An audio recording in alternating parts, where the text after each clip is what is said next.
Yo, what's up mga tropa peeps? Magandang hapon po sa inyong lahat at welcome po dito sa ating live, ating vlog.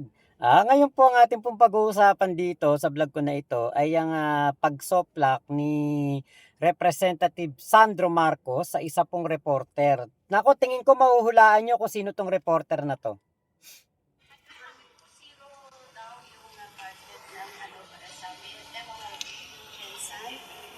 Ma'am, parang kwento-kwento lang yan. There's no such thing as zero MOE. There's no such thing as zero budget either. Ma'am, that's impossible. Saan mo yan narinig? Ipa-verify mo muna dapat. Hindi, sabi-sabi. Yan ang sinabi mo. Yan ang narinig mo. Verify mo ba? No. Answer my question. Verify mo ba? Verify mo ba? Verify mo ba, yes or no? Okay, so next time ma'am, i-verify muna natin bago natin itanong para hindi lang kwento. Okay? Hindi, tinatanong kita. Di ba, as journalists, it's also our responsibility to verify the information that comes to us before we ask those who are being interviewed. Okay, yes po ma'am. So next time, let's just verify. Kasi before that, kwento-kwento lang yan. As far as I know po, wala pong zero na ganun. Lalo na sa Jensen, who would be so stupid to do that? I mean, really. Thank you. So nabosesan nyo po ba yung reporter na yon, sinoplak nitong ating napakagaling na congressman na si Sandro Marcos. Yan ang mahirap kapag ikaw ay DDS. Tapos magtatanong ka ng katangahan sa isang matalino na ini-interview mo, talagang masosoplak ka. Alangan namang talagang E0, MOOE, E0. Ang ating Pangulong Bongbong Marcos nga, 'di ba, 100 million ang kanya nga binigay na pampagawa o pang-reconstruct, pang-repair doon po sa Jensan City Hall. 100 million para lang po sa Jensan sa Jensan City Hall 'yan. Ang dami pa pong binigyan nitong ating Pangulong Bongbong Marcos ng mga budget, dagdag budget para po sa sa mga pangangailangan ng mga taga Jensan at hindi lang po mga taga Jensan, pati mga taga Sarangani. Napakarami po na ibinigay ng ating Pangulong Bongbong Marcos doon. So syempre, ang House of Representatives, ganyan din ang gagawin. Meron yan budget para po pangtulong sa mga nasasalanta ng kahit anong kalamidad. 'Di ba? Etong DDS reporter na ito, alam niyo na siguro kung sino, no? Ako talagang nung narinig ko yung boses niya, alam ko na kagad si Eden 'yan. Boses ni Eden Kaya nung narinig ko, parang sabi ko, ano ba naman tong nagtatanong na to? Zero budget? Pwede ba yun? Ang ating Pangulong Bongbong Marcos napaka mapagbigay po at napaka kumbaga wala siyang nire-reserve na kumbaga wala siyang pinipili. Basta merong mangailangan, merong masalanta ng kalamidad, bumubuhos ang tulong ng gobyerno.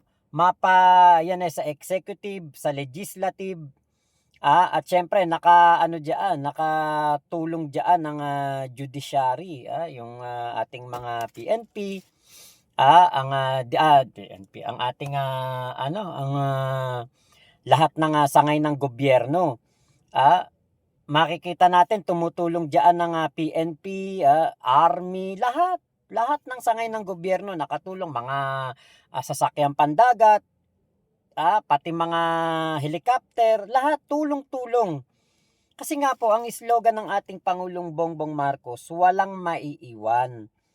Kung meron mang kalamidad, talagang tutulong po ang gobyerno ni PBBM. Hindi mamimili, kaya ikaw ay pro-impeachment o anti-impeachment, ikaw tutulungan ng gobyerno ni PBBM. Yan po si PBBM. Yan po ang gobyerno ni PBBM. Kaya kung tatanungin mo, ang anak ng ating Pangulong Bongbong Marcos, ang anak ng ating presidente, ng mga ganyang kabugukan at mga ganyang very intriguing na katanungan na zero budget ang ibibigay ng House of Representatives, yung MOOE nila para sa Jensan, talaga pong masosopla kayo ng isang Sandro Marcos. Hindi nyo maloloko yan.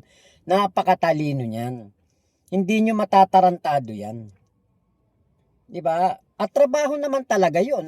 Kasi yan nga po yung pagkakaiba ng ng DDS vloggers, DDS media, sa mga lehitimong media talaga na alam kung kung paano ginagawa at may sistema sa pagbabalita.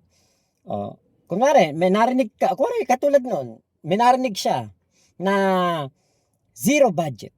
Ayan, narinig niya zero budget. MOOE, walang budget para sa Jensan. Wala ba siyang pwedeng pagtanungan doon sa sa kahit isa man lang na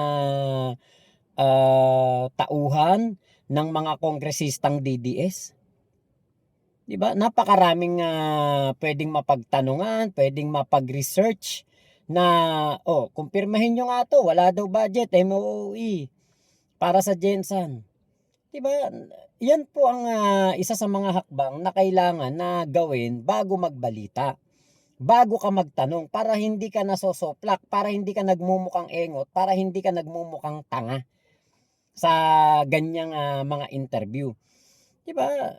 Kita niyo ang ang kaibahan sa GMA, mga ABS-CBN, News 5. Kitang-kita kaibahan eh.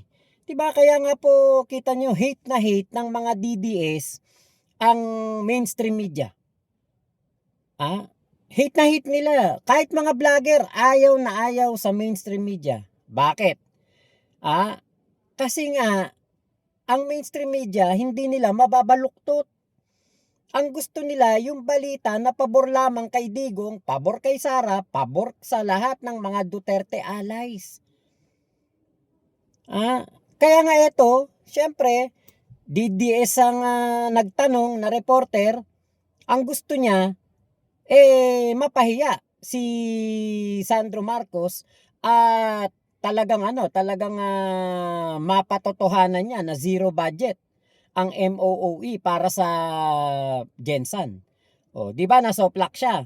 Yan po ang mapapala ng isang DDS na nagtatanong ng katangahan. Sosoplakin talaga ng matatalino yan. Napakadaling soplakin. Kita nyo, di wala siyang nagawa, wala siyang nasagot. At narinig naman natin, di ba? Napakabastos, nagsasalita si Sandro Marcos. Sumasabay siya sa pagsasalita ni Sandro Marcos. Ganyan ang mga DDS. Pag hindi pabor sa kanila yung mga kasagutan at hindi yung gusto nilang sagot ang kanila madidinig, mambabastos, mambabalahura. Diba? Kaya nga kahit nga si Marco Beta, sabi niya, karamihan naman dito ng mga media sa Senado yung mga bayaran. Diba? Inalmahan siya ng media ng Senado. Tayo, alam natin, siya yung bayaran. Pero ibabato niya sa ibang tao. Alam natin na bayaran si Marcoleta. Bakit? Tumanggap siya ng pera.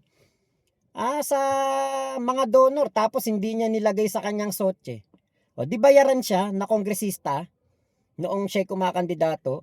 Ganun ang diskarte, di ba? Yung lahat ng dungis, lahat ng ginagawang katarantaduhan, ibabato sa mga pro-BBM, sa pamilya Marcos, sa mga anak ni PBBM, sa asawa ni PBBM kay First Lady. Pero sila naman ang gumagawa ng mga katarantaduhan na yan. 'Di ba? Kaya kayong mga DDS, bago kayo magtanong at bago kayo magbalita at bago kayo mag-vlog, siguraduhin niyo muna na na-research ninyo o natanong ninyo kung ano ba talaga ang katotohanan. Eh kung sa bagay, nabubuhay nga pala kayo sa kasinungalingan, hindi nyo gagawin yun. So yun lamang po, maraming salamat sa pagsama nyo dito sa aking vlog na ito. Ingat po kayo. Nasan mang panig kayo ng mundo, mama, chup chup, love you, love you. God bless us all, Pilipinas. God first, salamat po.